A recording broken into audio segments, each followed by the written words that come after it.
नंदा सप्तमी तथा भद्रा सप्तमी व्रत का विधान। ब्रह्मा जी बोले, हे वीर, मार्गशीर्ष मास में शुक्ल पक्ष की जो सप्तमी होती है वह नंदा कहलाती है।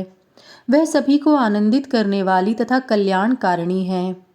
इस व्रत में पंचमी तिथि को एक भुक्त और षष्ठी तिथि में नक्त व्रत कर मनीषी लोग सप्तमी तिथि को उपवास बतलाते हैं। इस व्रत में विद्वानों ने 3 पारनाओं के करने का उपदेश किया है। इसके पूजन में मालती के पुष्प, सुगंध, चंदन, कपूर और अगरू से मिश्रित धूप का प्रयोग करना चाहिए। खांड के सहित दही भात का नैवेद्य भगवान भास्कर को प्रिय है। उसी खांड मिश्रित दही भात का भोजन ब्राह्मणों को करवाना चाहिए। तत्पश्चात स्वयं भी उसी भोजन को करना चाहिए। भगवान भास्कर को धूप देने के लिए प्रथम पारण में विधि इस प्रकार है। पलाश के पुष्प, पक्षक, धूप अथवा यथा सामर्थ्य जो भी धूप हो उसी धूप से पूजा करनी चाहिए। द्वितीय पारणा में प्रबोध धूप, शर्करा खंड से मिश्रित पुए का नैवेद्य सूर्य नारायण को अर्पित करने का विधान है। खांड मिश्रित भोजन से ब्राह्मणों को भोजन भी कराना चाहिए। निम्ब पत्र का प्राशन करने के पश्चात स्वयं भी मौन होकर भोजन करना चाहिए।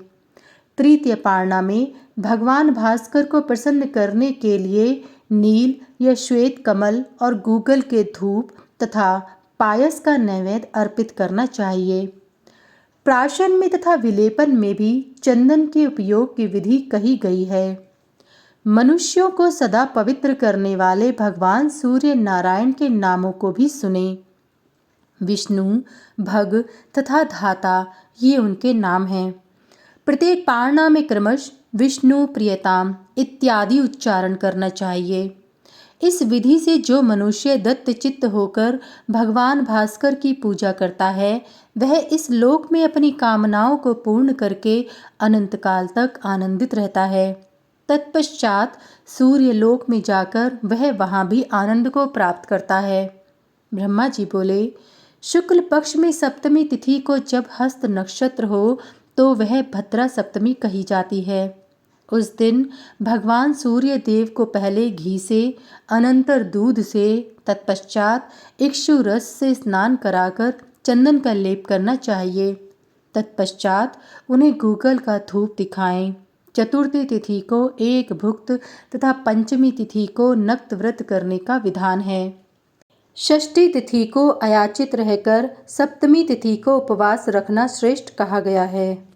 सप्तमी व्रत का पालन करने वाले मनुष्य को चाहिए कि वह उस व्रत के दिन पाखंडी सत्कर्मों से दूर करने वाले विडाल वृत्ति का आचरण करने वाले मनुष्यों से दूर रहे। बुद्धिमान व्यक्ति सप्तमी व्रत का पालन करते हुए दिन में शयन न करे। इस विधि से जो मनुष्य भद्रा सप्तमी का व्रत करता है उसे ऋभु नामक देवता सदा समस्त कल्याण की वस्तुएं प्रदान करते हैं।